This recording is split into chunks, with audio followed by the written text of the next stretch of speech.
Testing 1 2 3. Testing 1 2 3. I'm having a little minor difficulty here on the recorder, the stream. So if we do jump off of the stream, please understand and believe that this is also being recorded. So I will upload this for your viewing on your free time. I do advise everyone to get an opportunity to watch this and to listen to it and then challenge it. So get your own research groove on and see what we see. Bottom line, what are we not seeing in life? So that's what this is about. The new series that I have, I'm not getting paid for any of this, so don't worry about it. This is all about life. But the new series is going to be called The Rabbit Hole 101, and I don't know how this could be 50 parts. I'm just trying to get to the bottom line. That's what I want. I want the truth. So we're tired of the game of no one really knows. Everybody is God's people, etc., etc. I'm sick of this shit. Right now, people are being destroyed by this coronavirus. Before then, it was anything from syphilis to smallpox. You know, done with these games, man. Give us the opportunity we deserve, which is to give an opportunity to live. So that's what the stream is going to be about. We're going to get ready in about 1 minute, and hopefully the stream quality is okay for everybody, and we don't lose you. But if we do, again, I will upload this video because it is also being recorded. So about 30 seconds.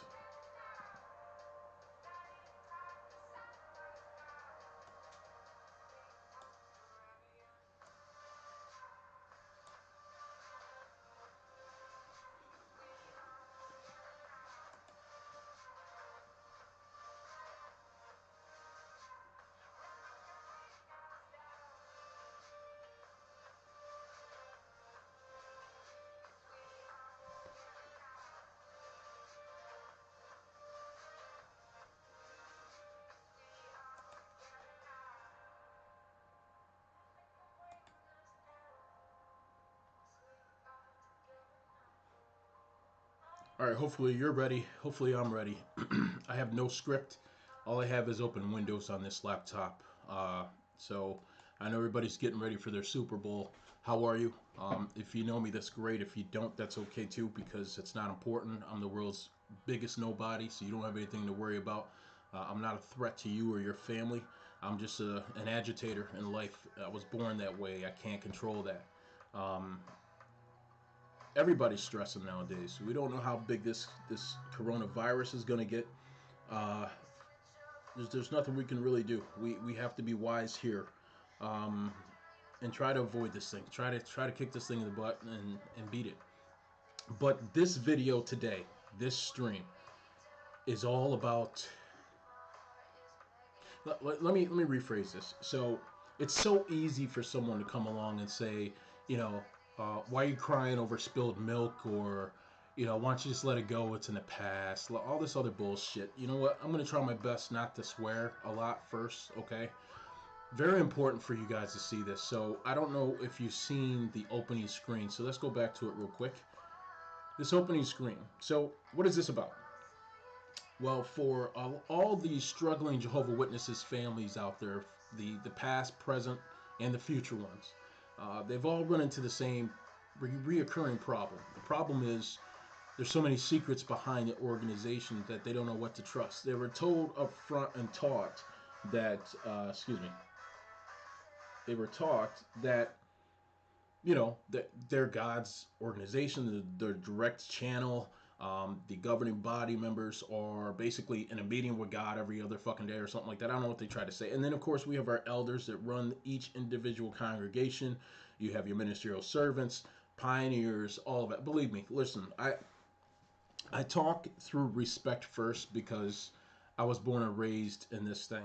Since I was 2 years old, my parents. I'm not going to talk too much about the private side of this, so I'm going to leave it alone. But my family was raised up in this religion, so if anybody's going to be able to tell you something, it's going to be me, number one. And I think that's one of the reasons why these guys keep avoiding me, because they know that there's no way they can escape what I know, what a lot of members know that are no longer in this organization. And what we thought we knew, we don't know. We never knew because we were told not to chase things down, not to study anything outside of the organization. That's what cults do. I'm sorry.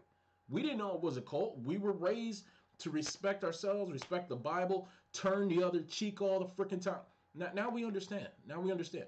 But the reason I'm doing this stream on a Super Bowl Sunday, and it's what? Black History Month? That's what we're calling that, Black History Month? We got 30 days to talk about black people. Is that what it is? Listen, first off, my people don't even understand who we used to be. But I'm going to show you something of how they were able to control it and what they did. Listen, I hate the word conspiracy because it's so stupid to try to use the word conspiracy when the world conspired against you. Does that make any sense? So let's not go there on the conspiracy thing. What we can do is take their little individual facts and use them as chess pieces, or excuse me, puzzle pieces, and put the pieces together and see what we see. If it doesn't make sense to us in our heart and in our mind, you leave it alone. You walk away from it. You stay away from it. That's how it should be. If it makes sense, if it makes you motivated to do something, then you do something based on what you see. See, what this religion does is it kind of rips at your family. It rips you apart. It's not about togetherness. It's not about your past. It's about things coming in the future and your revelation, your tribulations. What if the revelation, the tribulation in Revelation already happened? Already happened. Come on, you can't even get it right as to what day it is supposedly that the world was supposed to end. How many times did you strike out on that? But you made a lot of money off of it, Jehovah Witnesses. Come on. And I'm not talking about the genuine, caring Jehovah Witnesses out there. I'm not talking about them. I'm talking about their leaders, because the leaders, the higher up you go, the more shit they're into that you'll never understand. And that's the power of money. So let me show you this picture again. Let me go right back off of it. So we see this guy here in the image, and I'm circling this. You can see it on our screen today. So, excuse me. So on this screen, you see a red shadow here. And listen, again, I have to make this known real quick. So first off, this is going to be a 2-day show. Not me. This is a station called Oxygen. It's a cable station. They're airing a program. It's called, I think it's called The Witness, right? Is it? Yeah, it's called The Witness. It's a 2-night special. That's what they're calling it. You have to understand, the ones defending these higher ups sometimes are in bed with them. What I mean by that is they don't play devil's advocate, if you want to call it that term. They play mediator, not moderator, mediator. They stay in the middle. They show you some of the bad things, but then they show you the good things, and they say, okay, well, you decide. No, listen, the ones that had bad things to them are the ones that you should be listening to, because those bad things should not have happened if these guys are supposed to be rocking with the true creator.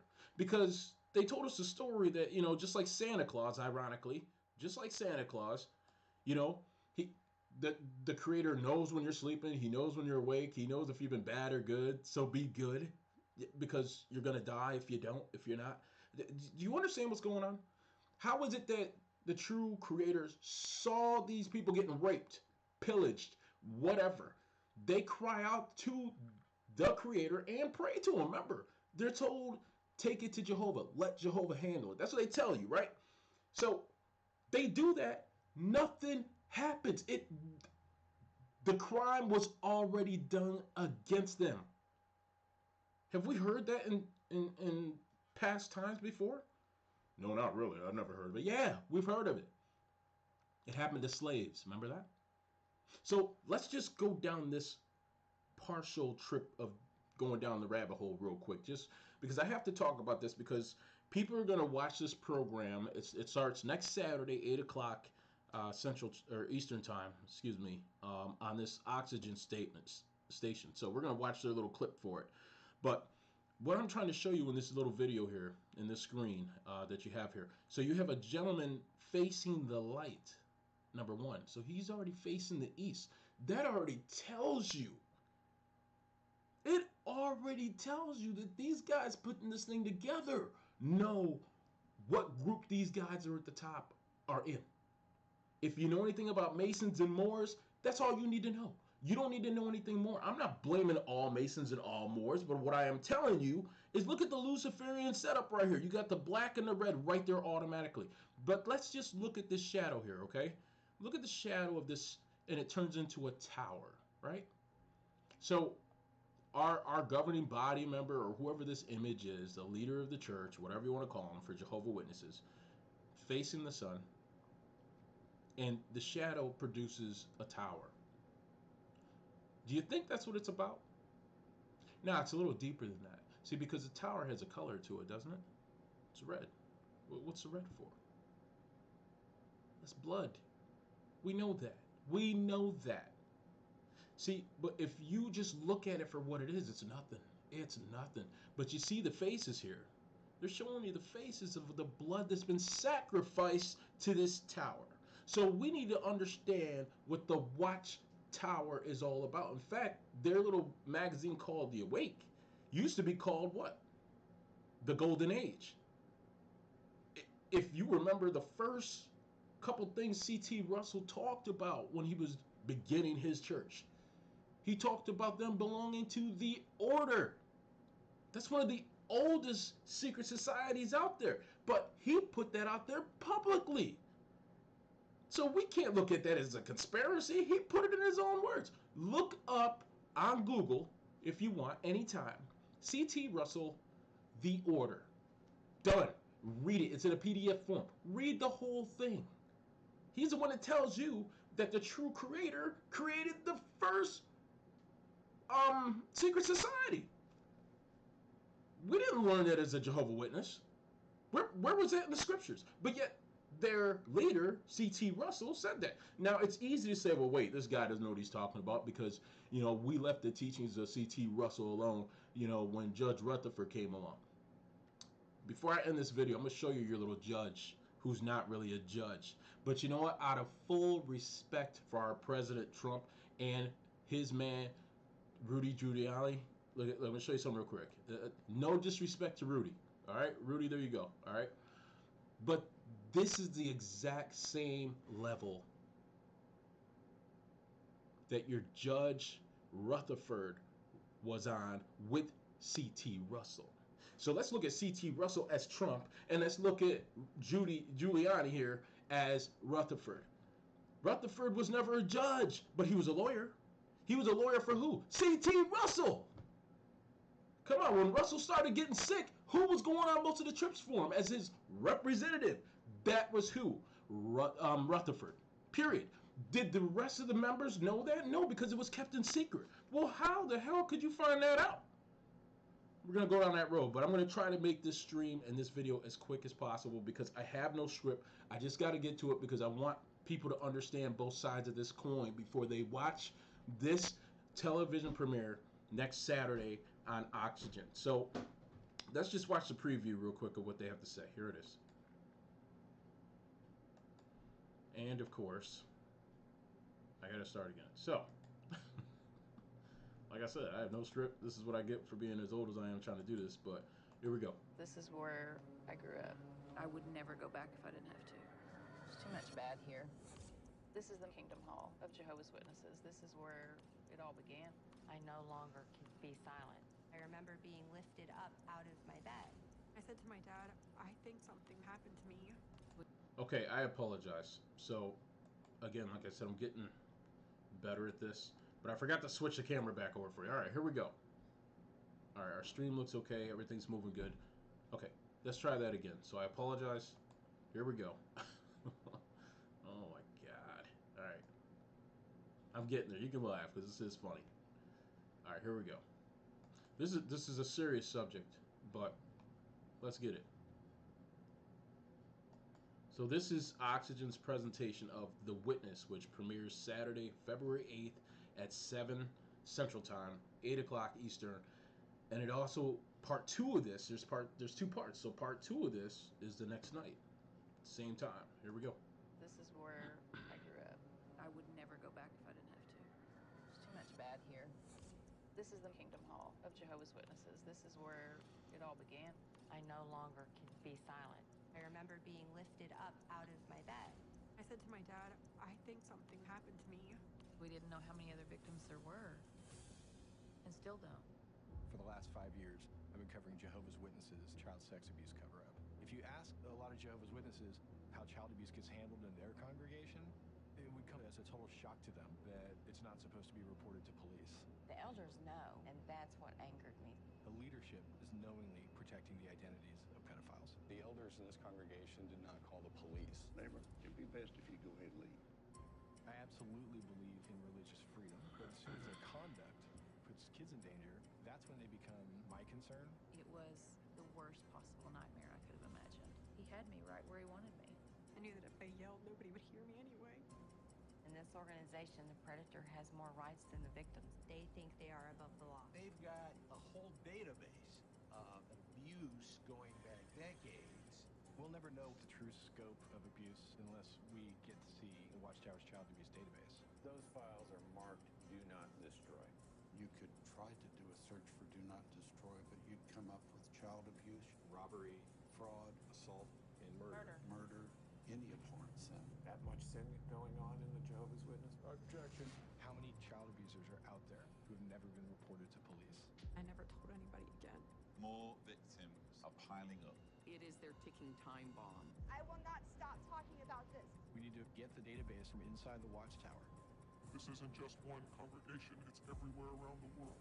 An abuse story that has layers of cover-up. The Witnesses, a 2-night special event, begins Saturday, February 8th at 7 on Oxygen.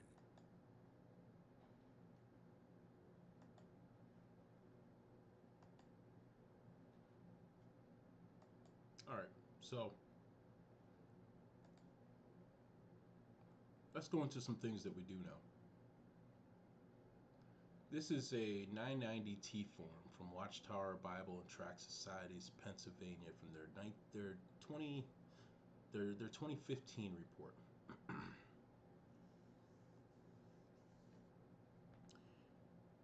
If you go through, even from 1987's tax reports, all the way to 2018, you're going to find something very interesting in the Jehovah Witnesses financial report or their tax reform or reports. And this is one of the reasons why I tell every person that's trying to go after Jehovah Witnesses for what was done to their kids or any one of their children that were sacrificed or committed suicide or didn't take the blood.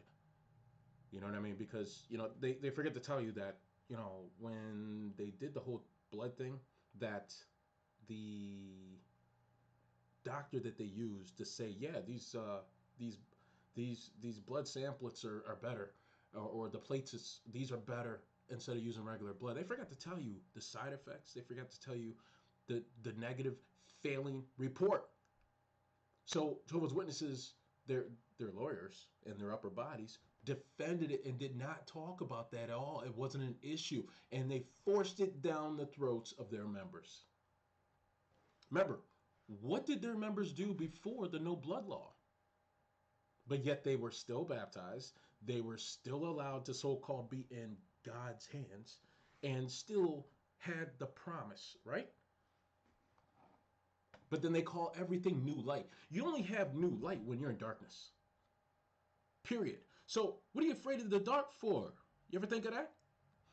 Let's just look at something quickly. I want to try to get this done as quick as I can.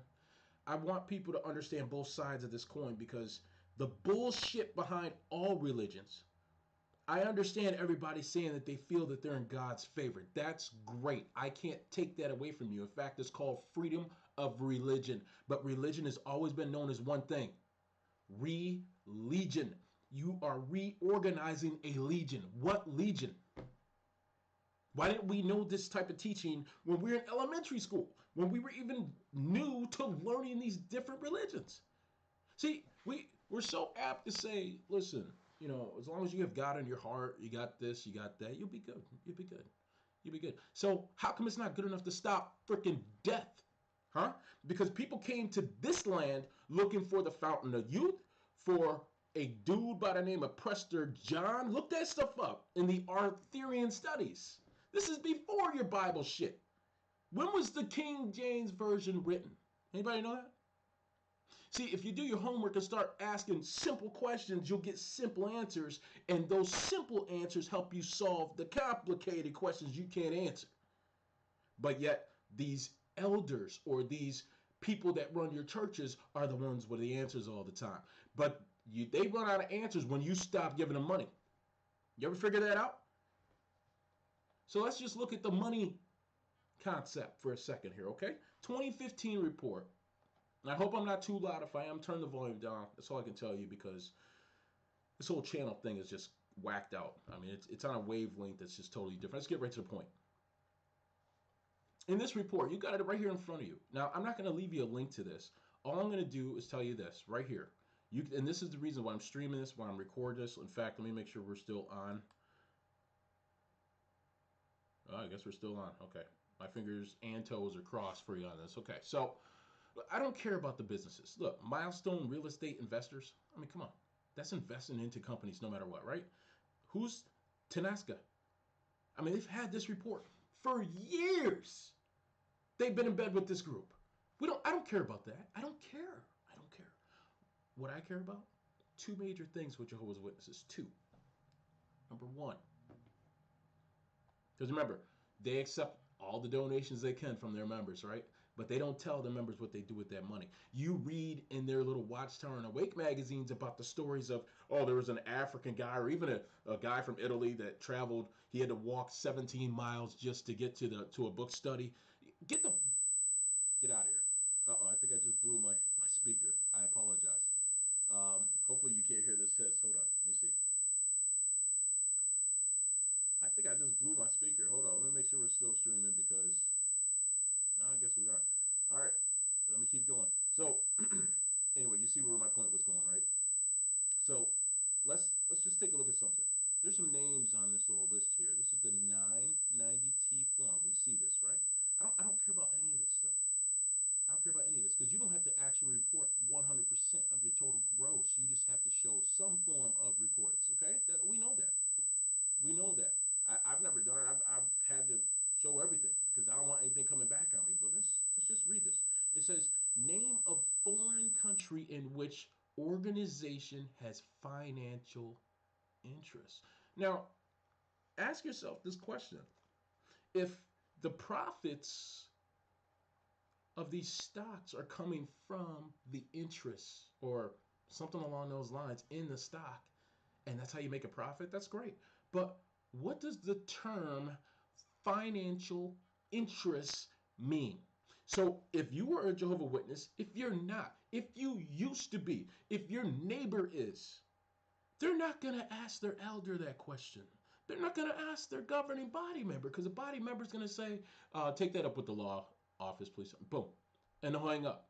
Law office is going to say, oh, that's none of your business. Boom. So all you have to do is go to your tax office. Go to your H&R Block guy. Go to your, it doesn't matter where you go. Go to your local guy or lady and say, listen, if I had a business and I have financial interests in a different country, what would that mean? And shut up. Let them tell you. Because what you're going to discover is, look at these names on this list. Now you got Antigua and Barbuda.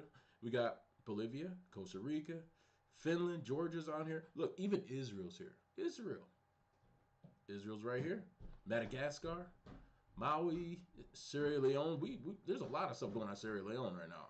But Switzerland, Thailand, Zambia, Zimbabwe. Okay. On the surface, it looks like, these are contributions that are coming from those congregations, right? The problem with that, if you check their so-called yearbook, it's already in there. It's the contributions coming from these countries in those countries. It goes to the ISBA. So why are they reporting the ISBA return stuff from overseas here in the United States? So how come we don't have this form? How come we don't have this full report? Because I'm going to tell you something, and you need to investigate this, okay? And this is where you can bring your IRS. This is where you can bring a personal lawyer in. You are seeing something maybe for the first time that you've never known. See, like I told you, when you have to finally chase the bully down, you don't go into the ring knowing you're going to lose. You got to bust that nigga off fast, period. You got to shock and awe them. Now, they claim to rock with the true creator. They told the rest of the world that they were who? The wild beasts, right? Right? Name calling. The next video that I try to shoot for you, which is going to be episode 102, we're going to show you the true wild beast, because there was 10 families. There were 10 tribes on 7 heads. But what you don't know is 3 of those tribes were completely destroyed. No more family members, no more blood. Do you know what that means? You don't. We never did.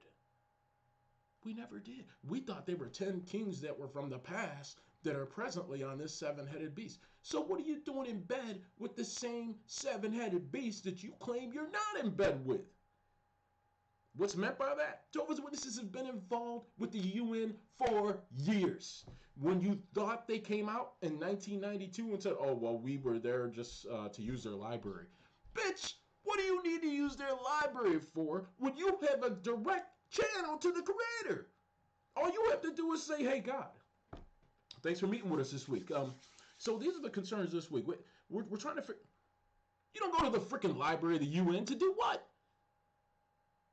Come on, get the fuck out of here, man. This is... See, people don't understand the reason I officially, firmly left. There was 2 factors that actually told me enough is enough, and the reason why I had to go. So, and the reason why I had to go was because of information that I found out, even though the situation did not say, well, it's time to go. That's what I'm going to tell. I'm trying to be very to the point, but yet not too specific, because there's so much family things involved, and this is how this God works, is he gets into the minds of his subjects. You don't know what God you were messing with when you played with Jehovah, bitch. You don't. Think about something. How old is the letter J? Anybody ever ask that question? You ever type that into Google? I'm not going to do it for you right now, but I want you to do it because I know you haven't. So do it for yourself. How old is the letter J? Anybody ever ask that question? The letter J? Come on. Anybody know? 500 years old. But yet, the name Jesus, Joshua, James, Judah, you can go down the list. You can go down for... just keep going. If they never had the letter J in the beginning of their names, and everything is in a name, then who the fuck were they? Who were they?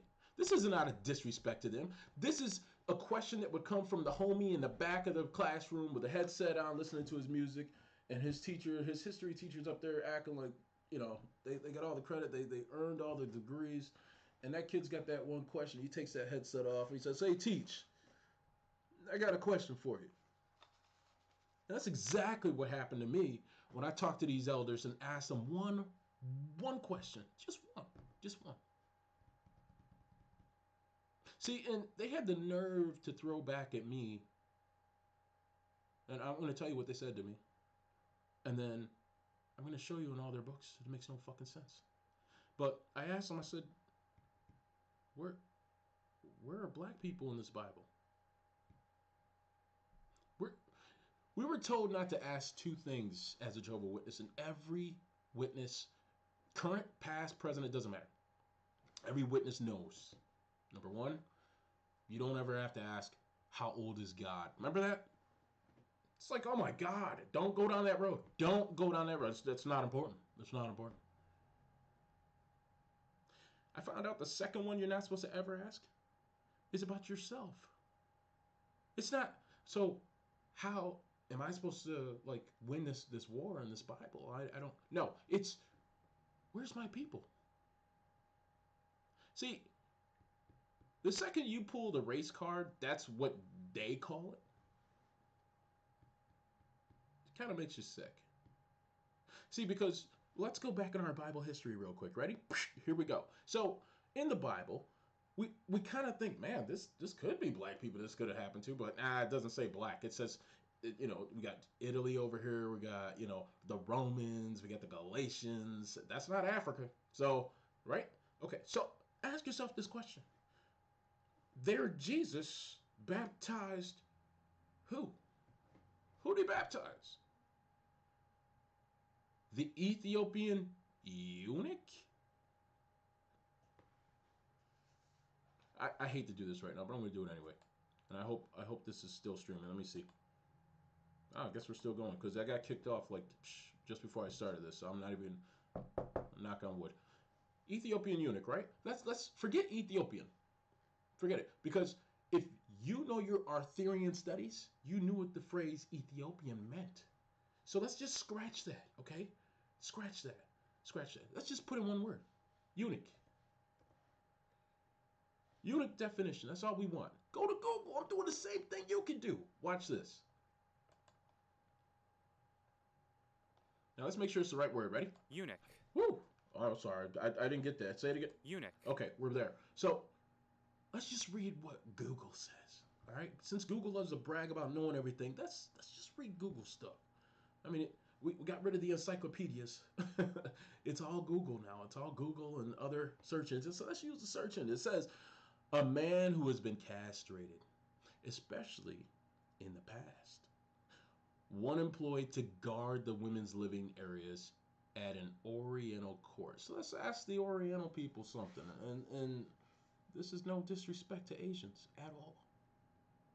So they said in the past this happened.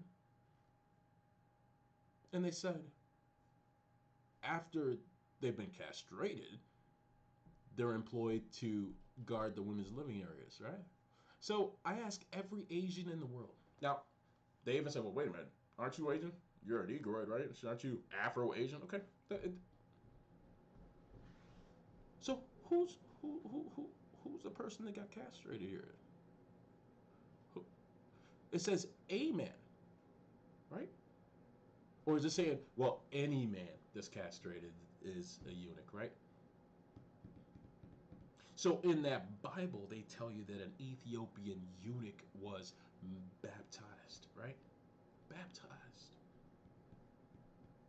So the only pride that most African people should have is knowing that they had an Ethiopian baptized by Jesus. Hey, congratulations, guy. Great job. Now you all are welcome. That's what they tell you, right? That's what they told you, right? So let's be real. Let's talk about this dude real quick. Mr. Joseph Franklin. Better known as Rutherford. You see, what people don't know about this cat, and every Jehovah Witness knew at the top, okay? At the top, at the very top. And this is how they get away with making songbooks. If you look at the back page of their songbook that they're making you throw away and burn now. If you look at that back page, they had that black brother holding that songbook, right? And his eyes are fixated on that little girl. And his arm that's holding the book up makes it look like a dick, a private. Did you see that? Remember, all their artwork is approved by the creator. They're authorized by God to get it to you. So why the racism?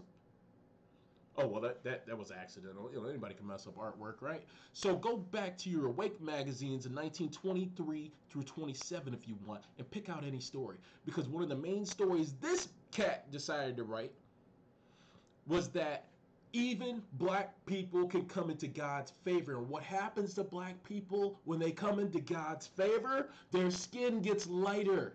Did you read that story from him? Did you know he put that out there against you? Now, this is a guy calling himself a judge, God's personage. In fact, let's read the final thing I'm going to tell you about this knucklehead. Because there's two things. Number one, let me see if I'm still recording or streaming. Yeah, we're okay. Thank you. Number one, and listen, like I said, I grew up in this stuff. So I'm not trying to come down on these people. But when you get the math, then you know how to solve the problem. So let's read something very quickly here, because I know I just found it. I just seen this the other day. Okay, so does anybody remember C.T. Russell passes away just before World War I, 1914, correct? So his lawyer jumps in front of everybody and says, okay, guys, I was with him the most, this and that. As you know, the Bible students split into different sects because of what this guy tried to do. He swiveled his way up to be president and take over for CT. And a lot of people didn't care. I don't care about that story. I care about one thing. He went to jail. And when he went to jail, I don't care how long he was supposed to be there. I wonder how he got out. Let's get it now. Imprisonment and release. In early May 1918, U.S. Attorney General Thomas Watt Gregory condemned The Finished Mystery. That was the book that they wrote. And look at the symbology. Doesn't the Bible truly tell you not to use symbols? Why? Because at the end of the rainbow, there's a symbol that they took. Don't even want to talk about it right now. Let's keep going. The Finished Mystery as one of the most dangerous examples of what? Propaganda. Do they still use propaganda in their magazine articles and Watchtower Ways? Hell yeah, they do. They use symbology, propaganda. This isn't about that though. A work written in extremely religious language and distributed in enormous numbers. That's fine. That's fine. Warrants were issued for the arrest of Mr. Rutherford and 7 other Watchtower directors who were charged under the 1917 Espionage Act of attempting to cause insubordination, disloyalty, refusal of duty in the armed forces, and obstructing the recruitment and enlistment service of the U.S. while it was what? At war already. So they were able to start telling the people we're not going into the draft, right? We're not fighters. We're taught to turn the other cheek, right? Okay, I get that. I mean, they're not supposed to be in war, right? Every Jehovah Witness needs to understand that you got this nigga by the balls. You got him. You got the present day people by the balls right now. Let's prove it, okay? First off, we got to see where he went to jail. So let's keep reading. So let's start here. Oh, this is where we have it. Okay. On June 21st, 7 of them, including Rutherford, were sentenced to 20 years imprisonment. Okay. All right. It happens. Okay. Rutherford feared his opponents would gain control of the society in his absence. So what was that telling you? Rutherford was in jail already. He was in panic mode. He's like, look, man, I can't let these guys take my stuff, man. I'm not losing my spot. So he put out his stuff to his people. I mean, we have that with the dude over in Utah right now. He's still running his people, right? Even though he's in jail or before he died or whatever. Come on. Okay, that's a different subject. Here we go. Let's wrap this up right now. Let's wrap it up. Okay? Because it says, but on January 2nd, 2019. So wait a minute. When did they go to jail? On June 7th of what? 2017. Correct? Or is it 2018? 2018. Okay, 2018. So, he was in jail for a couple months. January 2nd, 2019, he learned he had been reelected president at the Pittsburgh convention the day before. So now he's no longer worried about losing his spot. He's still president. He's happy. Convincing him that God wanted him in the position. But he's in jail.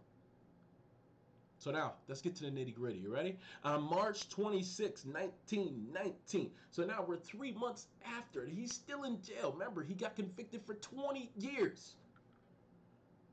And this is how they try to show his people that God was on his side. What none of you care about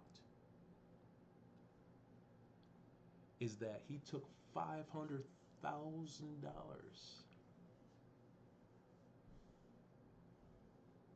and use it as a get out of jail free card. He paid that $500,000 back in 2019. Who'd he send the money to? This is that Jeopardy moment right now, so I'll give you guys a couple seconds.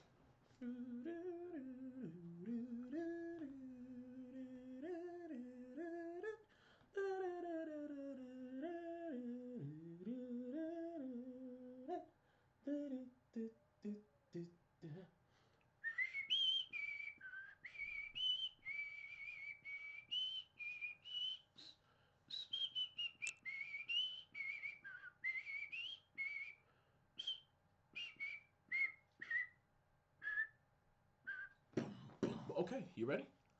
Sorry, Jeopardy. Should have did a little better job. So, who did J.F. Rutherford, a lawyer, pay $500,000 to? Does anybody know? Yeah, I think I know. I think he could have paid the United States government in an apology letter, and yeah, I think that's what it. Okay. I think I know. I think he spent the money to help his members that were outside of jail. You know, help build his case and kind of take it back to court and kind of get it renegotiated. And the correct answer. He paid $500,000 to the other side of the war. And weirdly enough, after that check was cashed, the other side called the judge that was part of his case and said, let him free. And that's how we read the rest of this last part that says here, the directors were released on bail after an appeals court ruled that they've been wrongly convicted. Now, wait a minute. The Espionage Act of 1917 was very, very, very specific. So how in the world could law be incorrect in this situation? It's called money. Plain and simple. But he paid $500,000 for the other side of the war to kill your kids, your aunts and uncles, your great aunts and uncles. That's what this nigga did. And you call him being directed by the Heavenly Father, the true creator, the Most High? Why is someone the Most High? Who's the most low? You ever ask that question? We are talking about a pantheon of gods. And if you truly knew the identity of Yahweh, you would take 15 steps back, turn, and get the F out. That's what you would have done. Because Yahweh is also Molech. He's also Anu. He went by so many names. But wait a minute. I know what you're saying. But he had a son.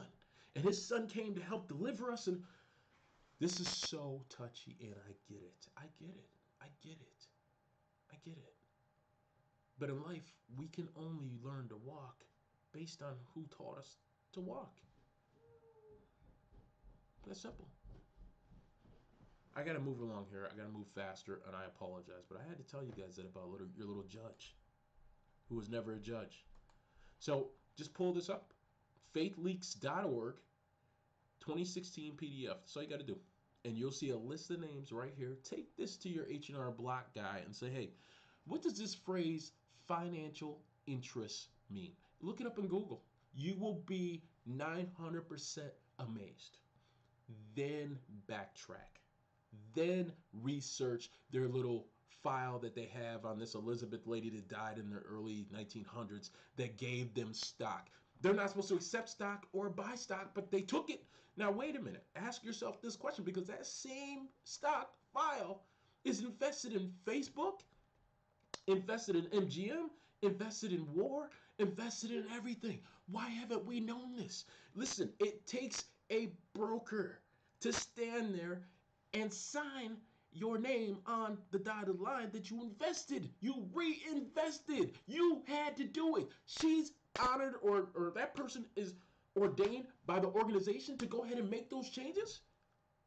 So they're investing in stocks, bitch. But they told you in your Watchtower and Awake articles that you're no part of the fucking world. See, that's the yin and the yang god. That's what that is. But sooner or later, the yin can't control the yang, and the yang takes over that yin, and it's a wrap. See, we're talking about our sons and daughters being lost. We're talking about our family trees no longer being here. Listen, most of y'all can go through your genealogy pools and send it out to 23andMe and all that shit, and boom, oh yeah, I'm Irish and this and that. Yeah, that's great. That's great. But you can't tell me that that's true about my people. Not when you guys have something set up that I think our Superbowl later on tonight is getting ready that actually used that name from this. Not Giuliani. Sorry, Rudy. Sorry, Rudy. Anybody know about it? Should I go there? Are you ready? Now, I was going to play this video on the stream, but the stream has been acting up, so I'm going to let you do your own investigating, okay? The name of the video is called The Devil's Punch Bowl from Mississippi.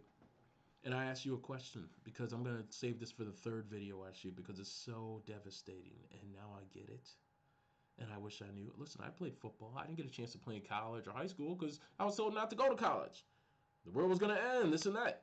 So I devoted my time and my hours, even though they didn't have a problem with us competing against our own brothers and sisters in the congregation on the basketball court, football court, soccer field. So shut the fuck up. I get it. But maybe we don't understand it. And that's how we're fooled. See, nobody wants to talk about these things. They want to make it seem like, well, why you want to start up like that? Bitch, you started it by giving us a month of Black History Month. When you talk with 98% about slavery. What was positive about slavery? Anything? Oh, now he's not grateful that he used to be a slave. Man, listen. When you got the KKK around the block, when you got all these other people still around you, that's called fear factor. But when you don't have fear, it's no longer a factor. You see, I'm sick of my people dying. I'm sick of it. And there's a lot you can do. You can stop your bullshit. Maybe you could take a knee and type away in Google and start asking yourself some damn questions because you know your family's affected. And I'm talking to everybody outside of my race right now. You know your family's affected.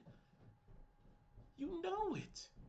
So either you enjoy death, you enjoy loss, you enjoy heartache, you enjoy having your nuts cracked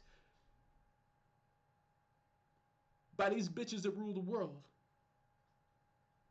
or you get sick and tired, and you ask them to let you live. Let you try to enjoy your family. Give you back your parents. Give you back the people that you love and you miss. Because their fucking religious joke is no longer funny. It's not funny anymore. It's not. It's not. Just because Rutherford wanted to be the first one to say, Jesus didn't die on a cross. He died on a tree. Bitch! How many more of us died on trees? You just told us who your Jesus was. No one wants to answer that question. No one. No one. But guess what?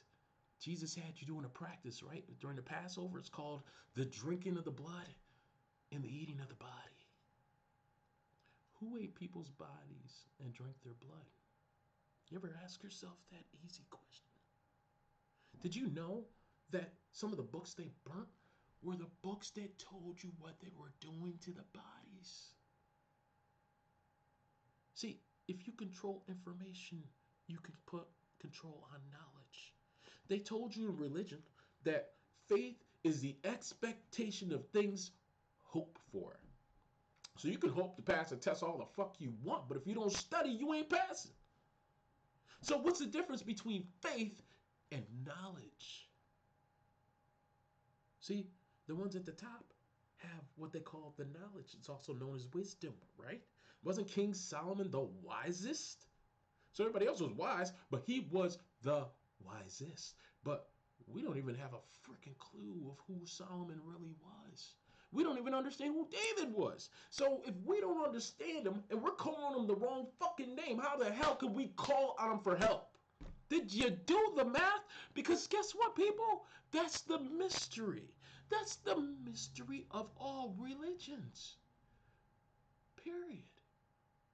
So I have to wrap this up because our football game is about to start in about an hour.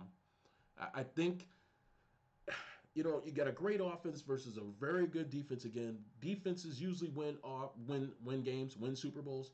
But as Green Bay learned, San Francisco can run up the numbers pretty quick on you. As Kansas City knows, their defense isn't as strong to stop everybody.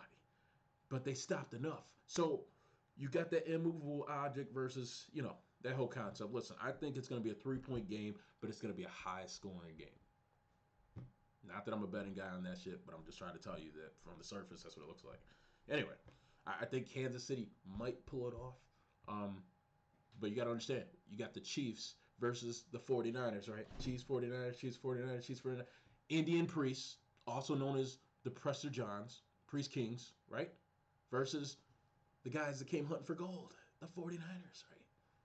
Do you not see what's been done in our face all this time? We had the Patriots for the longest time. What's the definition of a patriot? Do you know that? Look it up. Look it up. That's what they used to call Christians, right? I was born and raised a Christian. So don't tell me about, no, don't start picking on no Christians, because listen, what do the Christians care when their Jacob is Yakub? Remember, all the J's could be replaced with what? An I or a Y, right? And all the vowels were A, E, I, O, and U, right? Who came along and said, look, this is how we're going to do it? I'll tell you. Let's jump into it real quick. Because we know there's 3 different timelines. We have BCE, CE, and AD, right? Simple, right? We were taught that, right? Come on. Georgian calendar, and the calendar we use today, right? BCE. We were told it's before Christ era, or before what? Christian era, before Common Era, right? CE was Common Era or Christ era, right?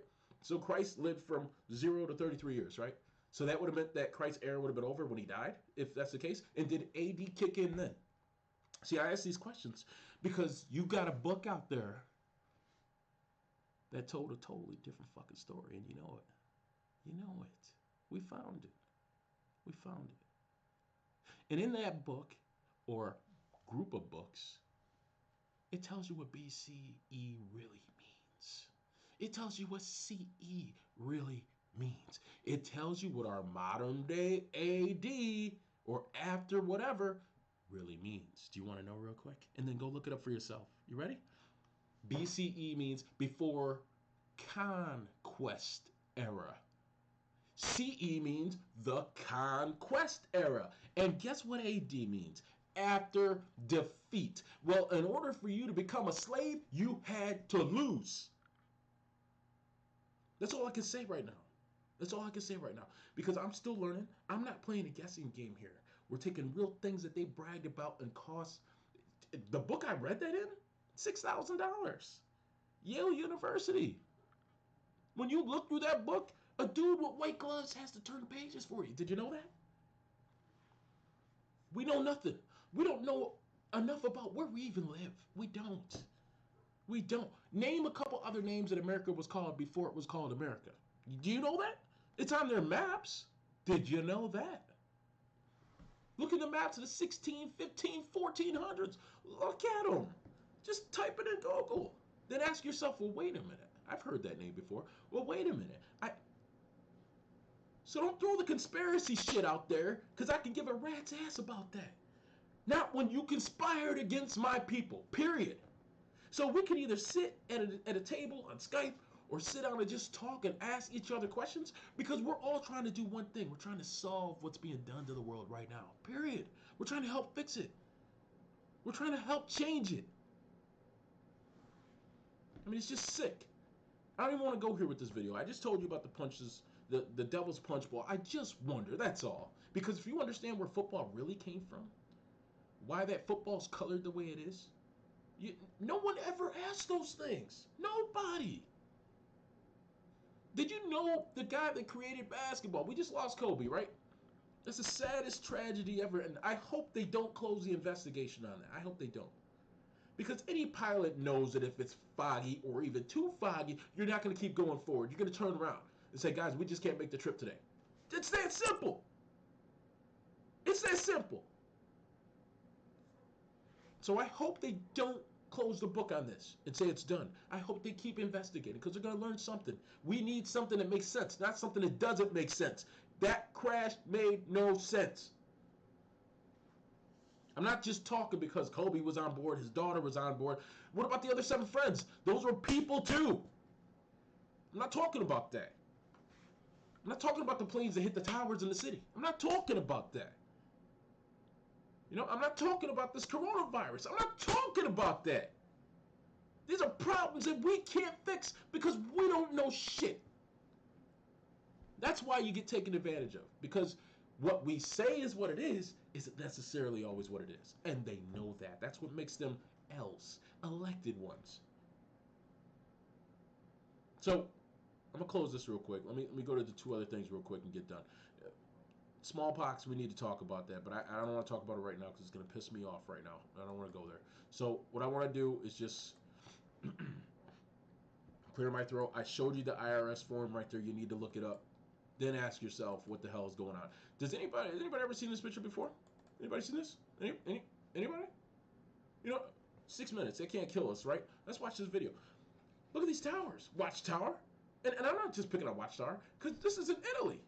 Way back in the day. What tools were used to help build this? What lifts were involved to build this? And if you look at the very bottom of the screen, you can see there's a wall. You see that? And then boom.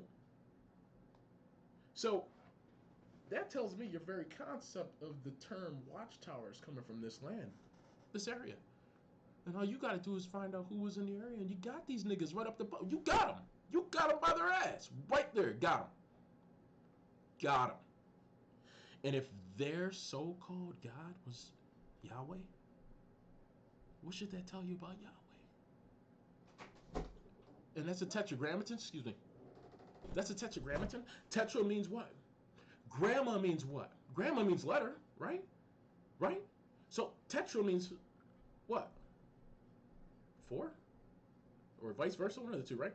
Tetragram and Atan. Who's Atan? Who's Atun? Atun. Who is it? Yahweh.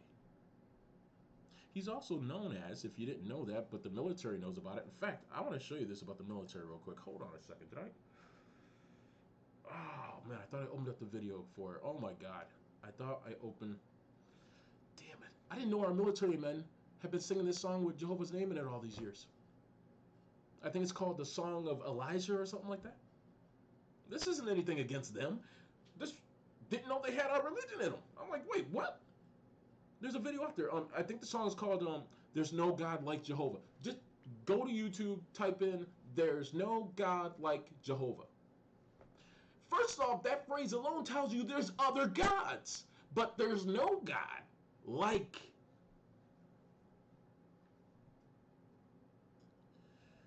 Anyway, let's watch this video. It's called Ancient Towers Discovered by my boy John Levy. Now, if you know anything about that last name, it's a Jewish last name, right? So, come on. Give this guy some credit. They got to know something. He knows something. Let him show you something real quick. After this video, I got 2 more little small things to show you. I'm done. If you didn't like what you were listening to, you would have already been done a long time ago. If you're still here, I appreciate it. Thank you so very much for your time.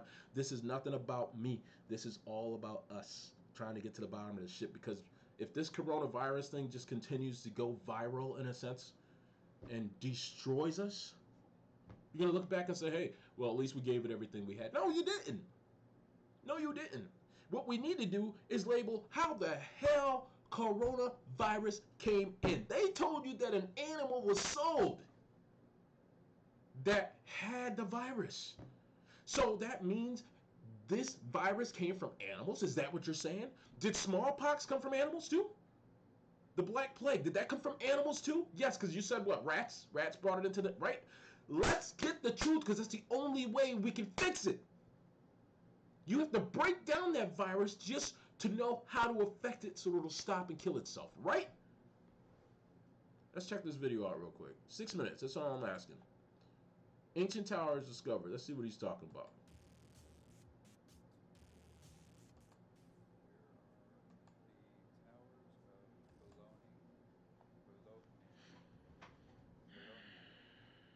I have to make sure. Hold on a second. I have to make sure. Because this whole time, I could have had you guys off screen. I just want to make sure. Okay, we're good. All right, sorry.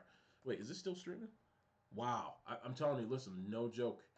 When I started this, I said I wanted to start at 4:15. At 4:13, when I ran a test, it ran for 2 minutes and kicked me right off. So, I'm still knocking. Whether nobody watches this or not, I call it a success. So, thank you very much.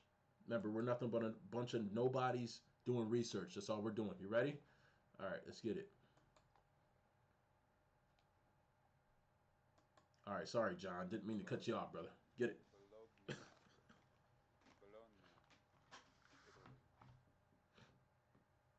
towers were constructed around the 12th, 13th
Does anybody have a clue what that Black Death was?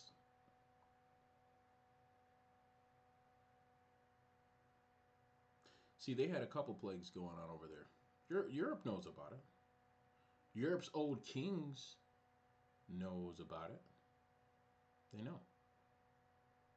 They know. You don't know. They know. Ask about syphilis. Why they came to this new world to look for a cure for syphilis. And also the Fountain of Youth, along with one other person. Prester John? Who the hell was Prester John? And weirdly enough, once they found this Prester John wrote a letter. And in that letter, supposedly it says that he has all these possessions, he's around all these different people-like beings and this and that. And then he tells you that's nothing compared to the other Prester John. So we had two Prester Johns. Listen, we just found a connection to the whole Star Wars saga. I'm telling you. So I'm going to put it together in a video and prove it. But I'm just telling you, man, this is some shit. We don't know our history correctly. We don't. I don't think we do. I just don't. Which, this is kind of another mystery. It's very vague. Black Death. See, nothing else should have mysteries in it. Only religion, because the Bible claims it's a mystery. But yet there's mysteries outside of the Bible. Before the Bible was even... Listen, King James supposedly had the first version of the Bible done, what? 1606, right? Columbus came here in 1492. Who came around the same time? When was Dum Diverses done? Did anybody know anything about that? That was 40 years before Columbus showed up. Weirdly enough, 40 years, that takes us back to some Bible stuff, because it rained for 40 days and 40 nights, right? Moses comes down off of Mount Zion, and boom, those people are worshiping a golden calf, and he drops the tablets, and he kills off all the parents. And they stay in the wilderness for how long? 40 years. Jesus goes into the wilderness because he knows that Judas turned him in, and he's in there for how long?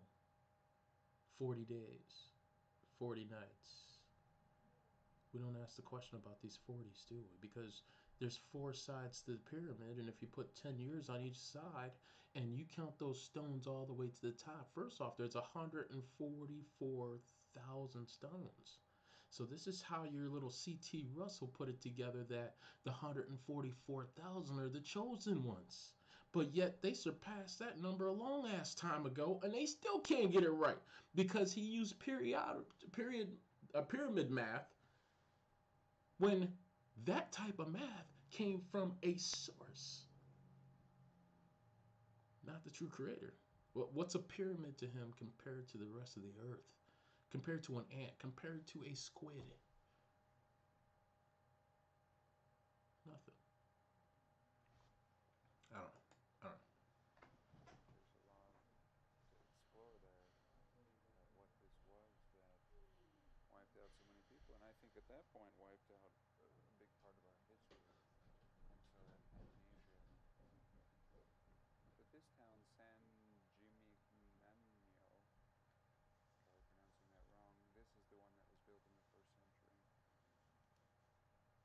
And here I'm just throwing in some towers of Tibet, just to get a little perspective. These towers in Tibet, in the Himalayas, in the Sichuan province of China, these were built about 500 to 1800 years ago, according to carbon dating. But that, again, is very loose dating, and very little information exists. I mean, these are oftentimes in remote areas with no roads, and very difficult place to even build towers, and there's no stone. There is stone, but it's still mountainous. I mean,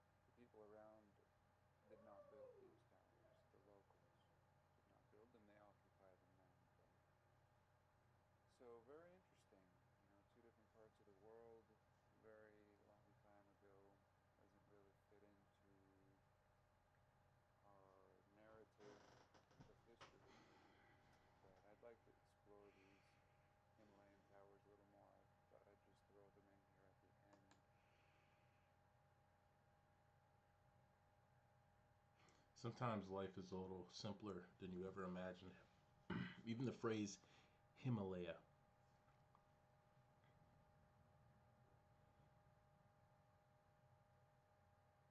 You kind of wonder who came up with these names, seriously. Himalaya? Himalaya where? Whose lane? Again, we don't know where we live. I'll tell you where I'm at real quick. Born and raised in Elmira. I'm an hour away from Elmira. And in between Elmira and Binghamton, there's a place in Sayre, PA called Spanish Hill. Who in their right mind would name it Spanish Hill when there was no Spaniards speaking there? Possibly. But if you know what came out of that mound that's there, you have to ask yourself, what's really going on? See, because those giant bodies, the couple bodies that they took out, see, they didn't do a full body count and say, okay, let's see, 52,000. Okay, we got 1,200 people in here. Okay, no problem. We'll just take these 3 samples with us. Where'd they take them? Smithsonian, right? Smithsonian just, we got you. Here's your money, bro. Thank you. See ya. Horns coming out of the skulls. Horns. Human bodies, horns coming out of the skull. That changes the whole scenario to a Viking. Yet people have so much pride about being a Viking. It's in every game. We don't know. We don't know. Or do we? Do we? Because let's show you something. So, let's see if I can find it right here. Ancient kings and queens, Nephilim giants, tomb found by John Brewer. John Brewer. Why does that name sound familiar? Oh, yeah. Grand Canyon. Oh, yeah. He found these giant things. His Indian friend dug a hole into the ground and boom, landed into some underground cave. And we found all these plaques and gold and everything. And let's play stupid for an hour, okay? You ready? Because who was smart enough to come around and take these things from John Brewer? Who was John Brewer hired by? Smithsonian. So the Smithsonian grabs these artifacts. So, hey, yeah, we're building a museum, so, you know, we could use these. No problem. Thank you very much. Here's your money. Here's the question. Because you can see on some of these are actually drawings. You can see it.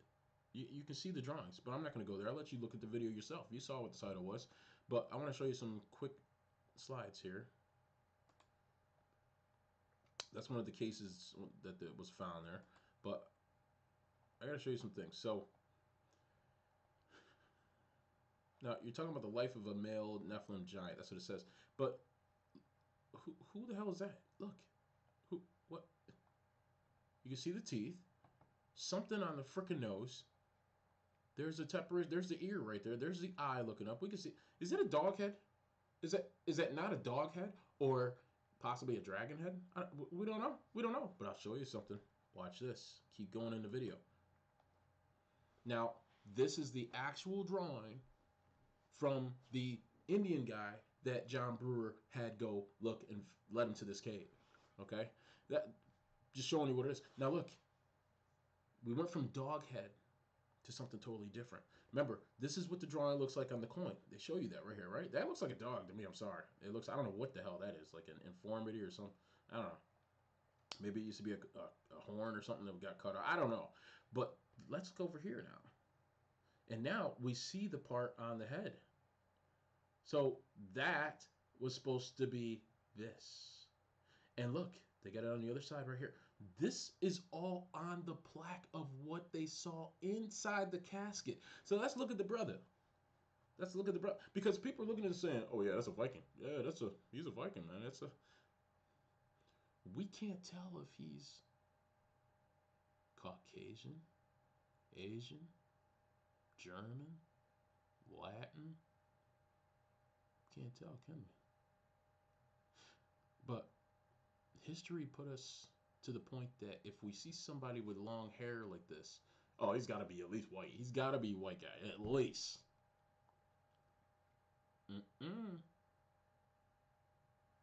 Check the Solomon Islands. Check the DNA in these bones. I thought we can take bones and say, oh yeah, this person died 18 years ago. Why? Where are the bones of this thing? That looks pretty well damn reserved, doesn't it? That's a great preserving of the face. Look at this. It didn't tear down that much. What's the crown on the head for? What was this, just a headpiece of war, or was he like one of the kings? Now, his body is almost 9 to 10 feet tall. They must have known about pillows back then. Look at this square. Shit. Look, what? He had ammunition? I mean, come on. Why do they have our cross here? What's up with the cross?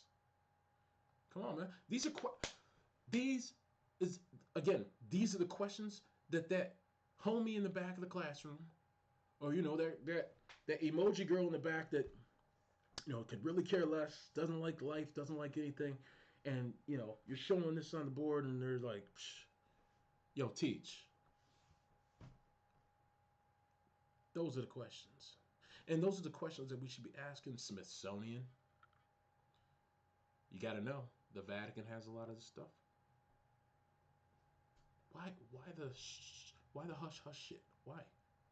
If these things used to be alive today, back in the day, didn't they tell you in their little Bible, supposedly, some of their stories that just like in the days of Jared, so the end will be. For Jehovah's Witnesses, it's kind of funny that in the days of Jared, you had Jared Kushner that bought the Watchtower building before you moved up to Walkill or to Warwick. No one in the world has asked this question about Warwick, New York. No one. So I'll give it to you. You ready? And this is how you shut your Jehovah's Witnesses down. You punch them right in the mouth. I'm not talking about the people. I'm talking about the higher ups. The president, the vice president, all those names that were on that tax receipt at the end. Did you see that? Secretary, all those people, right? Did you see the percentage they get? Hold on. Let's bounce back there. Oh, I closed it out. Dang it. If you look at that link like that I showed you, right at the bottom, it shows you the percentage of what they got to keep. It's broken right there. We just didn't recognize it. But again, if we ask these questions, we'll get better answers. We get them to say, I don't have to say anything about it. So that's when you hook them up to a lie detector and ask them again. Oh, my lawyer says I shouldn't have to, use the lie detector test. Bitch, you're supposed to be representing God. So either you're lying, God's lying, or both y'all niggas is lying. So what you trying to hide? Listen, I said this before about Jesus. Supposedly the story is Joseph and Mary leave and go to Egypt because King Herod is trying to search and kill Jesus. Remember that story? Remember that? Okay. Jesus is born Nazarene. Boom. The whole thing. He grows up, gets baptized by his cousin John, and he's talking with his disciples most of the time. How come the disciples never ask the simple, obvious question? Jesus, how the hell did those pyramids get here? Jesus, who's on the front of these pyramids? What's going on in Giza? Who built those, Jesus? And Jesus should have said, well, we seen all that happen, and these are the people that did it, and this is the reason why we took them out. All of that should have been explained. Never, ever, ever once did the Bible go there. Why not? You gotta understand whose team they were on. Period. So don't any religion try to tell me shit, because it's just shit. Remember, we had this shit shoved down our fucking throats, and if we didn't accept it, we were killed off. Period. It is what it is. But why can't they answer what these things are? Where they work? This was found in the Grand Canyon. The Grand Canyon. We only know 8% of what's in the Grand Canyon. We don't know all the different tunnels that are down there, but I think some of our military men who have to sign themselves into secrecy That they can't say anything about wherever they go and what they have to do. This is probably why they deal with PTSD so much. Because they've seen things, they've been around things, and they can't say shit. But that's also what happens when you're at the higher levels. That's why they pay you off. How come you can't get paid off for being a teacher? How come you can't? Listen, your elementary and high school teachers should be paid more than even football players. Yes, football players and basketball players have more risk. Do not get me wrong. I get it. I get it.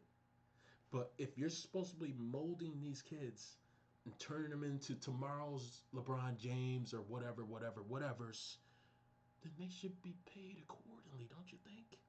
Because they got to deal with the babysitting. The babysitting. Did you know this school has been a pyramid the whole time? Did you know that? How many years do you go to school? Kindergarten through 12th grade is 13 years. That's 13 steps. Each year, it takes almost 9.5 months before you're done with school. So when you start in September here in New York State and you get out of school in early June, 9.5 months. There's also one other thing that happens in 9.5 months' time. It's called a full-term pregnancy of a woman. You see how easy it is? And when you become a senior in high school, they give you that little square with that tassel, and you flip it over and you say, I graduated from one type of life to now a new education. And now, what do I do next? You go up to the next level. But guess what? That four-sided square that you put on your head that you support is the bottom of the pyramid.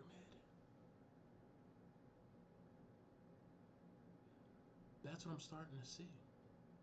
And I'm the world's biggest nobody. Nobody gives a fuck about me.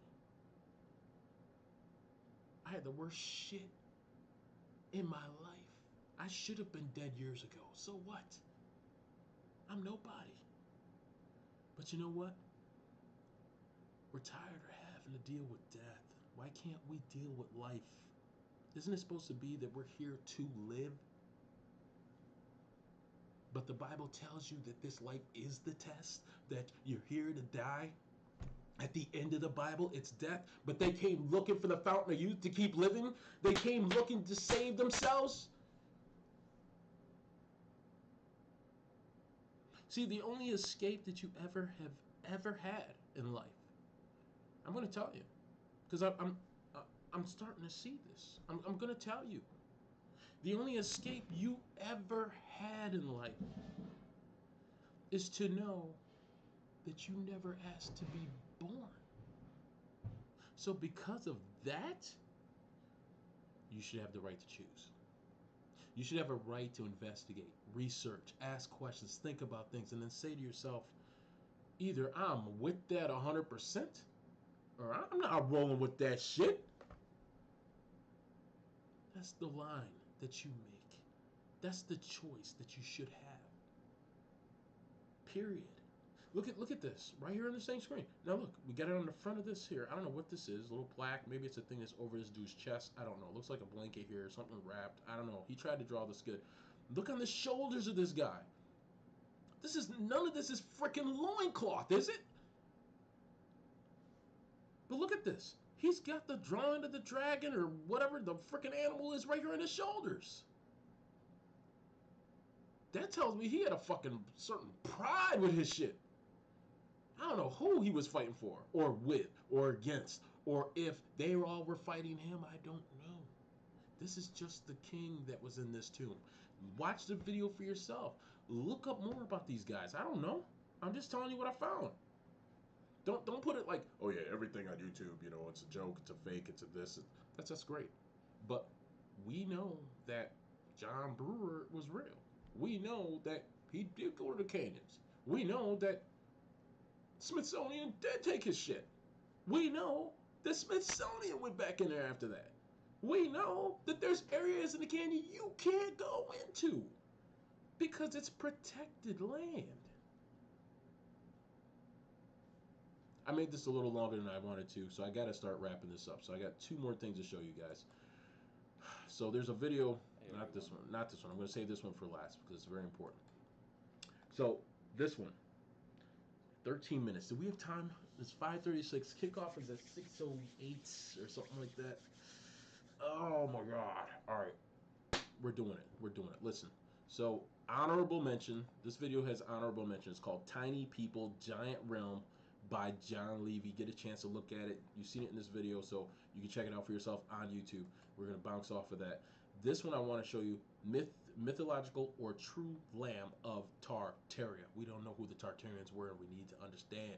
If we understood, we could piece it back together.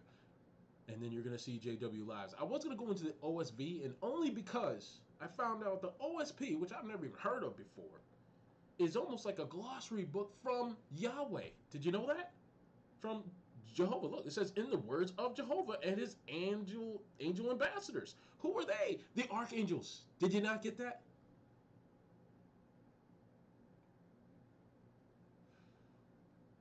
Ridiculous. Copyright date 1935, and from extant pre-1882 OSB source. So that means the book goes further back than 1930 frickin' 5. And you know your C.T. Russells knew about it. Your fake judge Rutherford knew about it. All these dudes knew about it because they're at the level where they're elected. They deserve the right to know. You gotta understand, we all forget that we were taught in school. I'm gonna close this though. We were taught in school that, we were taught in school that our first president, George Washington, went to war, and there was one particular war where he was just kind of didn't think he was gonna make it, didn't gonna make it through. What did he do? He went into the wilderness. Remember that story? He went into the woods, and some weird spirit talked to him and said, Georgie Porgy, I got you. Remember we were taught that story? Didn't that happen with Moses? Didn't he go up to Mount Sinai and supposedly, bam, the bush is on fire, but it's not really fire, it's etheric fire. And yet they show you two different types of Moseses in history. Moses with the freaking horns going up, and the one they really can't say his real name, but they call him Moses. Ones that written books. How many Moseses were there? But there's a term that they call contemporaneous. What the hell does that word mean? And when you see that contemporaneous means a person that was around the same time as the person we're telling you this one is, you are like, why would you need to do that? It's not the same person. God damn, I don't even want to. This is 13 minutes long. I'm going to watch this, and then I'm going to end it with this guy from JW Lives cut short. His name is Faithful Slave. Look, I give this guy credit because I accidentally ran into his video, and I understand. I've seen it for myself. Like I said, when you grew up a Jehovah's Witness, you do get a relationship with most of these people. You just don't know who these people are or who they used to be. But you call them brother and sister. I'm sorry, but brother and sister did not come from the Mormon shit or the Mason shit or the Moor shit. It came from slavery shit. Those were our brothers and sisters that we called brothers and sisters. Because only family had to try to survive what we went through. That's why they don't want us going back to our past.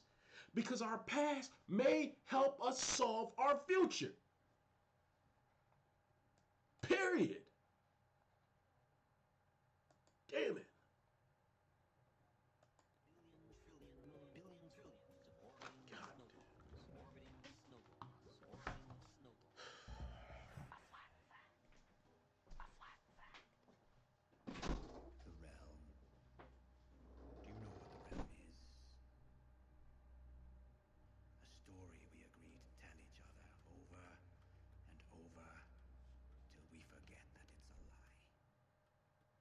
What you were taught in school is just a version of reality. It may not be the only version, or the best version, or the most accurate version. Professor Christopher Nioges. Greetings, ladies and gentlemen, and welcome back. I think this quote by Professor Nioges is most appropriate for the story of the Lamb of Tartaria. We all know that things can get lost in translation over time, and from language to language, the Lamb of Tartary, a real thing that somehow over time led to it becoming a myth with what I find to be the most bizarre description. I also have some interesting link-ups between the presumed mythological Lamb of Tartaria, the Scotsmen, the ancient Hebrews, the Indians from India, and the Indians from South America. So what is the Lamb of Tartaria? And my question, could the sacrificial lamb in the Old Testament be, in fact, this Lamb of Tartaria, and it is described metaphorically, as Jesus Christ is also described metaphorically as a sacrificial Lamb of God? First, I will read a description said to be authored by Henry Lee. It's an excerpt from a book written in 1851.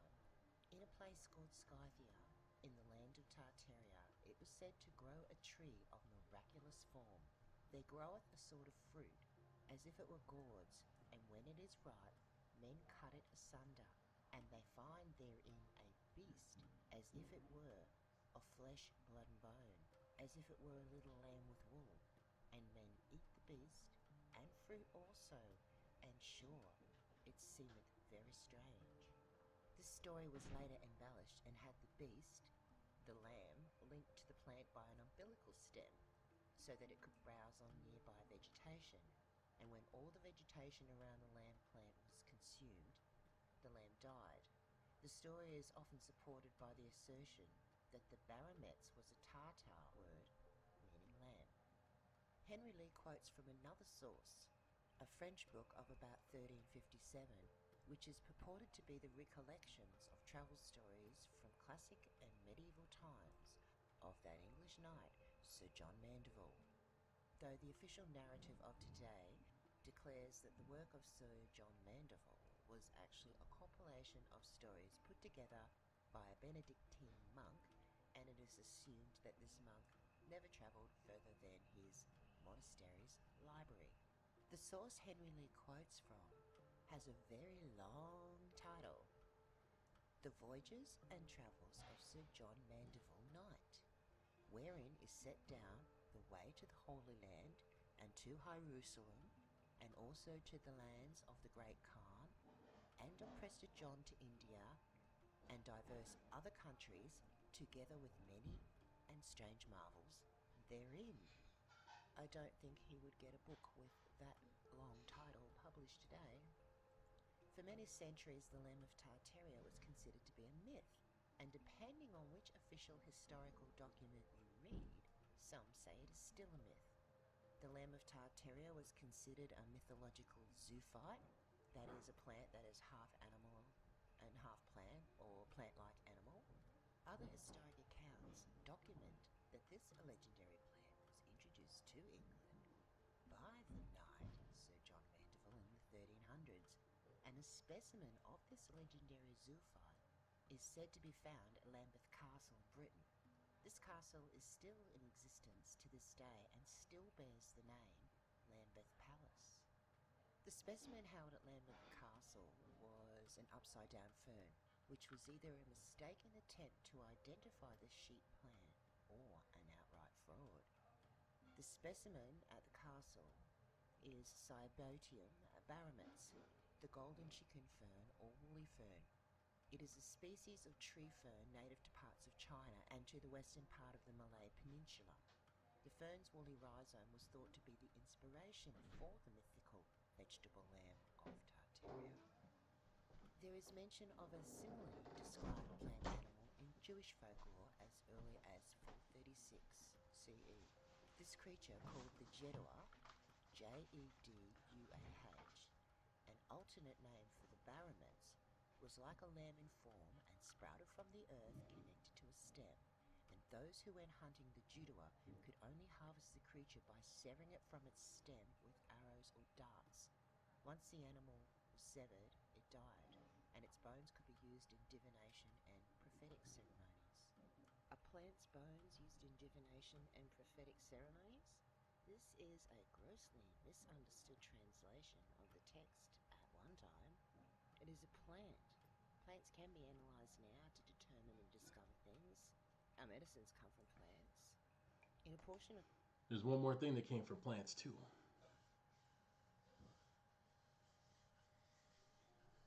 This is why they're able to put spirits into your liquor. What spirits? Look, anytime you can pick up a Ouija board and have a spirit around you, tells you that the gateway has been open for a long time. So when you're in these cities at night and you see these little things freaking flying around, they're not freaking hoverboards or shit like that. They're not freaking remote control. They don't move the right way. You gotta start asking questions.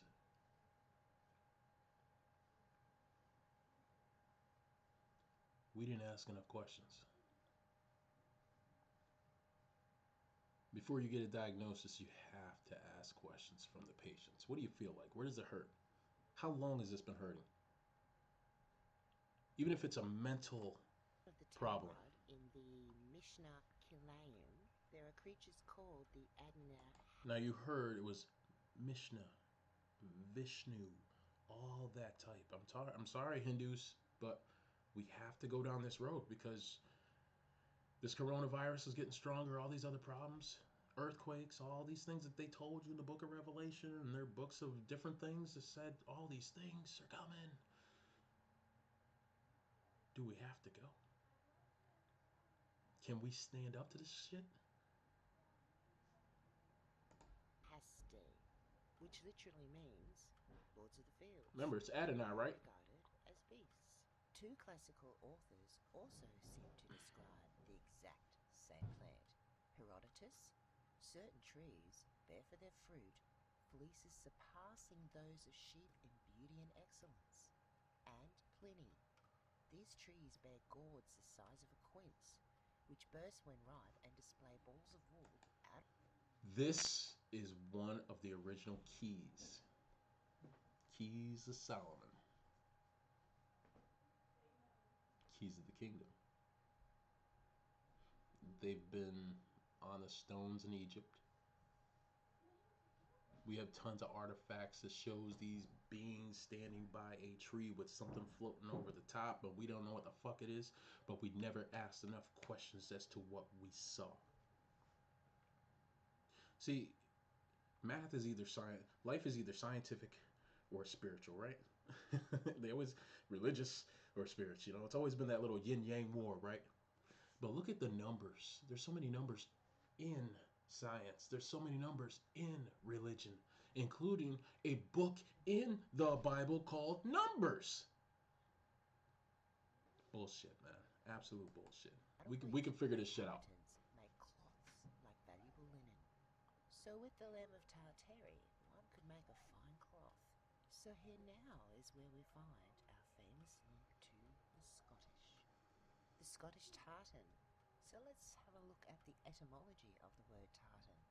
I'll put it on screen as there are numerous spellings which also may aid to further research on Tartaria. Tartan, noun.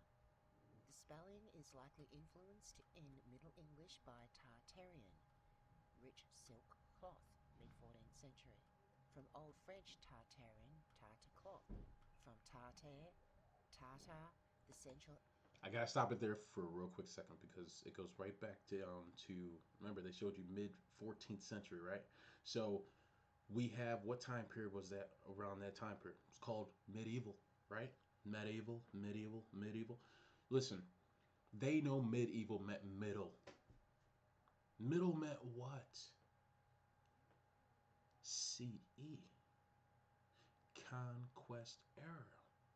Medieval times. So if you have a medieval, then you have to have a pre-evil and you have to have a post-evil. We are living in the post-evil, which is also known as the AD, the after the defeat. Before they conquered, they had the BCE, which is before conquest era. So before they began their conquest, they had to deal with what was in the past, which meant they had to put themselves in and take over. Period. I don't know who they were. All I know is we're dealing with time and space, right? Time and space.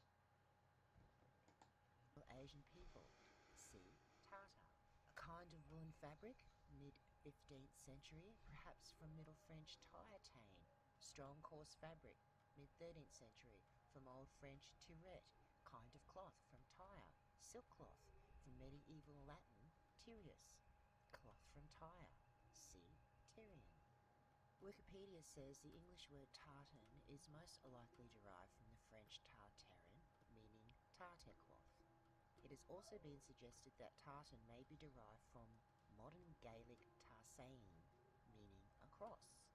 Today, tartan usually refers to coloured patterns, though originally a tartan did not have to be made up of any pattern at all.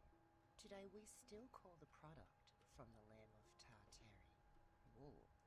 But there was also land on a map in that same time period, 12, 13, 1400s, known as Tartaria.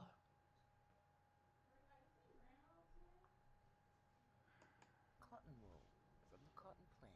And crazy enough, our slave people did what? We had to pick what?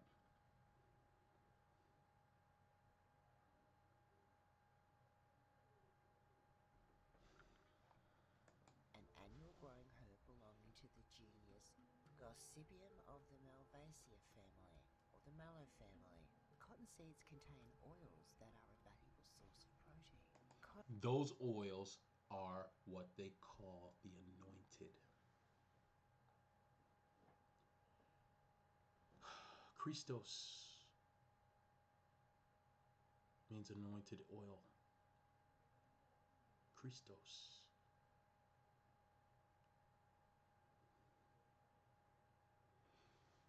Why do they have this little cross as the flag with this lamb on the cotton leaves? See, something's up with that flag. Part of that flag becomes what? The cross, if you extend it one way. We seen it on the giant. He had it on the giant from the cave, right? Okay, we're just going with what we see, okay? Now, if you know anything in language, that cross, it's called the Tau. The Tau. But a lot of these groups turn that Tau from this to this. And it's on their flags, their coat of arms. That's called a change of time and space. Changing portals.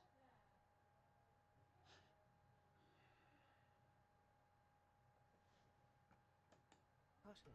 And where can we find the first evidence of cotton use?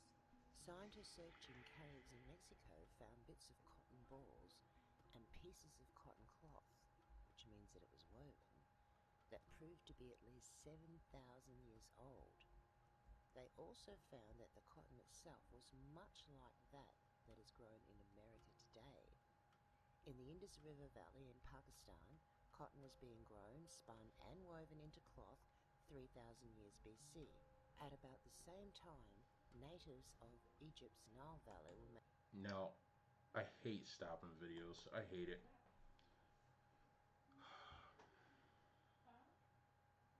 If we have land over in this world that used to be the old world, that's now called the new world, and look at all the names of the different cities that are in the new world.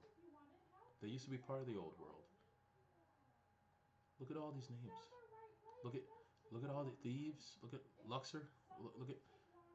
We have to understand that we have no clue where we are. And because of that, we don't know what happened with the landmass. We don't. We don't. Anybody ever heard of a mud flood? I mean, we're starting to see a lot more of them nowadays with bad rain and bad weather, but we don't know what it did to everything else. Why do we have the plains? You know, the further west we go. And then boom, we got the Rockies, and then boom, desert, all kinds of weird stuff. But yet, on the old maps, they didn't even have that stuff laid out. Wouldn't even talk about it. Nothing. Everything else was labeled out. But above that area, up through Canada, nothing. Oh, it was undiscovered land. No. Because when you look at Tartaria and when you look at some of these other things and piece it together, one guy was in that land. And we already found bones and graves in the canyon area. Did you know that the lowest rock layer of the canyons, the Grand Canyon areas, the lowest rock layers is called what? Vishnu. Why didn't we know that? Just curiosity, just it's chance. Nah, they didn't do anything by chance. Nothing has ever been done by chance. Nothing. Making and wearing Nothing. cotton clothing. When Columbus discovered America in 1492, he found cotton growing in the Bahama Islands. By 1500, cotton was known generally throughout the world. Cotton seeds are believed to have been planted in Florida in 1556 and in Virginia in 1607. There is evidence being found of the links between the Indian and the Mayan culture. I have a short clip which explains a brief introduction that leads to this link between the Mayan culture and the Indians. Andreas Zertis recently had Professor Christopher Nyergis as his guest. This is a snippet of the conversation. The entire interview is well worth viewing. Seminars, and we would talk about a couple of these cultures and the similarities to previous cultures. Like, where did the Mayan come from? You know, most people say they came from the Olmec, but there's a lot of evidence that the Mayan people, the flowering of the culture came right out of India. And the temple building culture in India, which would have been like on boats, almost a year journey to get over to Central South America. Not South America, Central America. Yeah, Mayan and India. They left out one thing though, because if you look at the Arthurian books, the Prester John search books, you realize on their maps that they have in all these other books that a lot of them were burnt, but Smithsonian has them, Yale has them, all these different colleges have these books, and these books show you maps that tell you everything because they bragged about what they had. God damn it, they used to call America what? What's some of the other names America was called before it was finally America? Look it up yourself, but you'll find everything known as not minor, but major. Another name for major was superior. So you had Ethiopia superior, you had India superior, you had Abyssinia. All three of our lands here, that's what we would consider Canada, North America, South America, they all used to be called the three what? The three Indies. So you can't say India's superior, but say, well, it still means India. But we have land over there called India. So when was that land over there called India before, when was that land called India compared to when the land that they're showing you on the maps, which was India superior, which was first? Because anytime you say superior, there's someone inferior. We deal with that in race and everything else today, period. So that means Asia Minor had an Asia Major. Where was Asia Major at?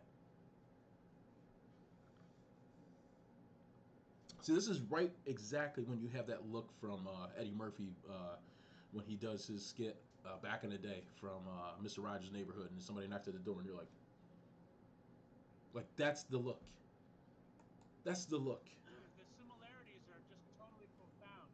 India and Mayan culture. Kind of interesting, huh? Absolutely. I didn't even know that's online, because this is a very unorthodox version that the Mayans came from India. And, like the resemblances.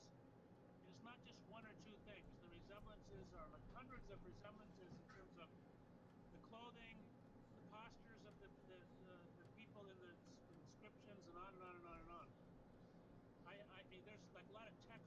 I read textbooks about this. I never saw these pictures, but some of the images are just shockingly similar. Here's my favorite: is this picture from Egypt and this picture from Ecuador. Yeah, I've never seen that one either. No. There's better ones even, I think, actually, I should look for. But what's funny is they found this in a place called the Lane.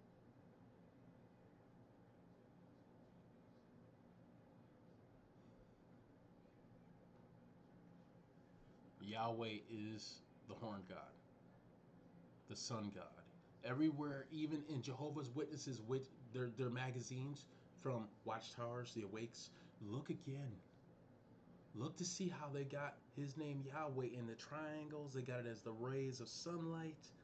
They got it all. His son and the God are both one and the same. Period. Period. That's what they're showing you. Look at this. Look at the braids, the braided hair. Look at the braided hair. But notice the snakes coming out. Well, they didn't change it here. And what you notice that on these Egyptian giants, on the drawings, on the pyramids and stuff like that, they got the snake coming through the forehead. What do you think a third eye concept is? The snake possessed the people. Don't you get it? So who is the snake? Who is the sneaky Wile E. Coyote? You know, swiper no swiping, swiper no swiping. God damn it. Land of giants above Banios in Ecuador, and there are tons of examples of it. Here's one really great: Ecuador, Mesopotamia. Check out that. Yeah. Okay. So that's Crespi, the Crespi collection. The archaeologists, the traditional archaeologists, don't know what to think about Crespi, and they just say it's all fraud. But well, no. Busted. What tree is that right there? What tree? It's the same lamb tree they just showed you in this video. Now we know, because I just was in Ecuador about 2 years ago, and in the northeast in Ecuador, there is a place, this forest called Land of Giants, and Google has laser proven it's there. And then, this is where all the stuff's been coming out that they were trying to hide for a while. But there's tons of it, and it's definitely not fake. I've saw some of it. So the whole point to me really is that what you're taught in school is just a version of reality, and it may not be the only version or the best version or the most accurate version. There is evidence of a worldwide flood, evidenced by the fact that archaeologists have been digging the remains from underneath meters of dirt since at least the 19th century, and in some places there is still more underneath those layers. We have the oldest known evidence of cotton, the limb of time. Let's make sure we heard that last thing again. Ready? From underneath meters of dirt since at least the 19th century, and in some places there is still more underneath those layers. We have the oldest known evidence. Now, that's why I say we don't know how high up we are. We don't know high up in elevation we are, these cities. If you drive up Route 81 from Binghamton and you head to Syracuse, just outside of Syracuse, as you're driving up 81, and you look and it looks like the city is up above your freaking head. And no one's ever asked why. No one. So ask yourself this question. How high is the elevation between the tip of Florida and the tip of New York State? What's the difference in height? Why don't we care? I just will never get that. Anyway, I'm going to end this video. So they're getting ready to do the kickoff. Not that that's super important to me right now, but woven into a cloth in Mexico. The Lamb of Tartaria is not a myth. It is an example of a very misinterpreted, translated text at some time in the past. Just what were those skins that Adam and Eve were given to wear? The skins of a sheep or the skin of the Lamb of Tartaria? Just a thought. That's all for today, ladies. Do you see it right there? Look. Do you see it? How about these right here? That's a face. What are we afraid of? What are we afraid of?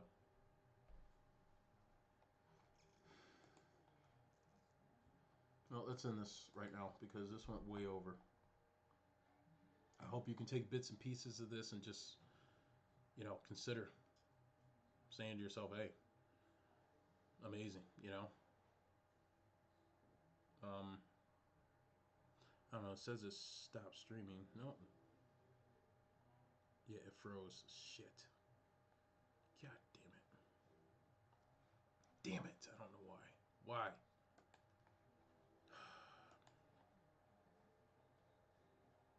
Oh, sorry. It's still streaming. Okay. Oh my god.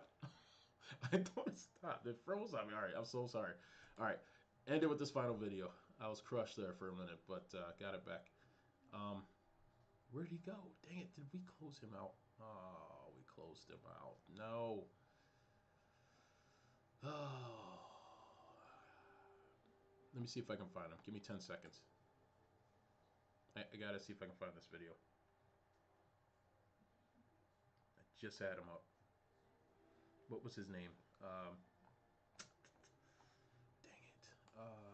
Oh my god, I forgot the name of it, but I wanted you guys to see that because of the Jehovah Witness thing. So listen, we'll start the next video that way when we do it again. But I think I'm going to wrap this up. I just want to say one final comment to everybody. And I know we took a little bit of time off your hands with this video. I apologize, but listen, I have this to say. You know, I love my parents more than anything in the world, anything that they'll ever know. And I hate to see this religion keep them away from us until they become sick or something and we can't have them as much as we want. That's just my point. That's just me. And to other ones that have their families and left, you know, at least you woke up. At least something like this video will help give you confidence that you made the right choice. For ones that are thinking of going in because they're so worried because the world's coming to an end, listen, it's never been about any of that. I'm going to tell you right now. It's always been about you not even having a choice of being born. But because you are alive, you can do something about your life. You need knowledge. You don't need what they're giving you, the bullshit. Bullshit doesn't add up to nothing. But life always benefits life. So start becoming a benefit to yourself. I thank you. If you got a chance to see this, if you didn't, hopefully you'll see the replay or the review or I don't know. But that's all I got to say. That was the Rabbit Hole 101, episode 1, and we'll pick back up after this. The broadcast happens next Saturday and Sunday. I'm not even gonna watch it. Don't have to, but you know, it's on Oxygen. If you call your cable provider, go to their website. They have an app you can download. You can see what you need to do. Watch it. That's all I can tell you. It's only gonna cost you time. That's it. Thank you very much. And let my parents go. That's all I'm gonna tell you, JWs. Let them go. Give them $3 million and let them go. That's what they deserve to have. I don't want any of it. They can do what they want with it. You owe it to them. You lied. You lied to all these families. You sucked their blood because you've been worshiping a God that you knew who you were worshiping. This Molech. It's Baal. It's all that. You know it. Come on, man. Stop bullshitting. Let these people live.